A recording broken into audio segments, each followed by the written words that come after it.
Hello, chess variant fans. Today we're going to learn how to play Mansindam.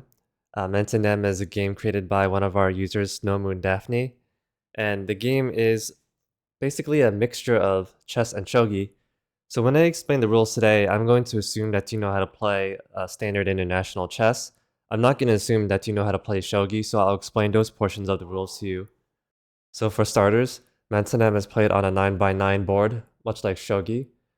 In Pi Chess, we have multiple sets and boards available for you to use. I'm just going to show a few examples over here. So here we have a couple sets that use Chinese characters. We also have a set that uses shogi style pieces, but international symbols as well. And then we got some other sets, for example, blind mode version, blank pieces, and letters. Okay, so going back to the original set, let's talk about winning the game. Just like in chess, one of the main ways to win the game is by checkmate, basically attacking the king such that it has nowhere else to go. Now in international chess, if you stalemate the king, where there's no place for it to go but it's not being checked at the moment, it's considered a draw. But in Mansindam, when you put another king into stalemate, that's actually a victory. And this is the same rule that happens in shogi. Another method of victory is called campmate. You might recognize it from several other variants on this site. Basically, if you bring your king to the last rank, so white going over here, or the black king coming down here, that's also a victory. And the final thing to note is repetition. If the board state is repeated 3 times, that's a loss for the player causing that to happen. So try not to repeat. Next, let's talk about 2 other big rules that come from shogi. And one is the rule of promotion, and 2 is the rule of drops. So starting with promotion, if your piece makes it into the promotion zone, so we're looking from white's perspective here, the promotion zone is the last 3 ranks over here. If you bring your piece into that zone, you have the option to promote. If the pawn goes to the very last rank and can't move anymore, it's forced to promote. Same goes for black. Their promotion zone is these bottom 3 ranks. Now sometimes, for a variety of reasons, you may have an unpromoted piece starting in the promotion zone. Either you chose not to promote or you dropped the piece there. As long as you start or end your turn in a promotion zone, you have the ability to promote. So if you move outside of the promotion zone or move within it, you can have the option to promote. Like that. Next is the feature of drops. If you capture a piece, that piece goes into your hand. And in the future, you could drop it into the board as your own piece. Now, a couple notes regarding promotion and dropping. Whenever you capture a promoted piece, it becomes unpromoted when it comes back into your hand.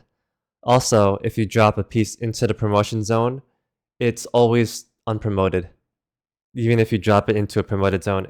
Finally, there's one more rule from shogi, and that's if you have a pawn in your hand, you can't drop it into a file that already has one of your pawns in it. So doing this would be illegal because that would have 2 pawns of your own color. However, unlike shogi, you can drop a pawn to cause checkmate. Alright, and so those are the bulk of the rules. Let's talk about how the pieces move.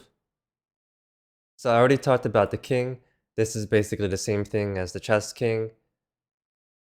It moves 1 square in any direction. Lose this and you lose the game. Next, we'll talk about the pawn. This is not the same as the chess pawn. This is actually identical to the shogi pawn, where it just moves exactly 1 square forward, and it also captures the same way. Next is the queen. This moves exactly like the chess queen. On the other side of the queen is the angel. This is a new piece, but it might be familiar to some chess variant fans in the form of the Amazon. The Amazon is basically a queen plus a knight, so that's why you can see this has the knight shape with the queen in the background. It moves like a queen plus a knight.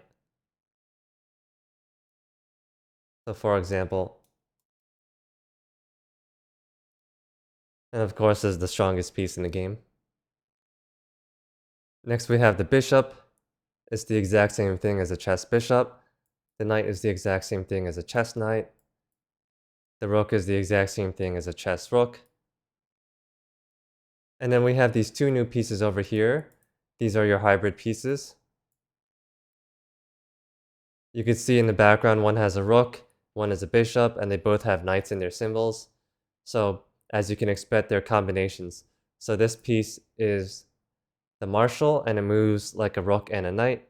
This piece is the cardinal and it moves as a bishop and a knight. Okay, finally let's talk about promoted pieces. So the pawn promotes to a piece called the guard, and the guard moves exactly like a king, one square in any direction. Next is the rook's promotion, the tiger, and the tiger is basically a rook plus king movement. So it can move any number of squares orthogonally, plus these squares, basically giving it king movement.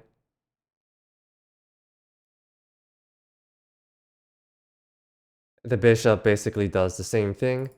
This promotes to an archer, and it also gains king movement by doing so. So that would be these 4 squares. Next we have the marshal. So when the marshal promotes, it becomes a ship, and the ship also gains king movement. So just putting that all together, it has rook movement, it has knight movement, and then finally it has king movement. Finally, we have the cardinal promotion, which is the rhino, and if you haven't noticed the pattern by now, it also gains king movement. So the cardinal was originally a bishop plus a knight. Now we're adding king movement as well. As an important note, the queen and the angel do not promote. They're already too strong as it is.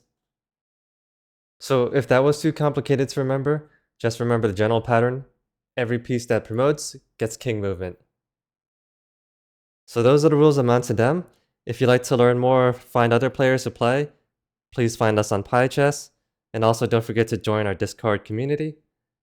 And as always, if you want to see more videos like this, please like and subscribe.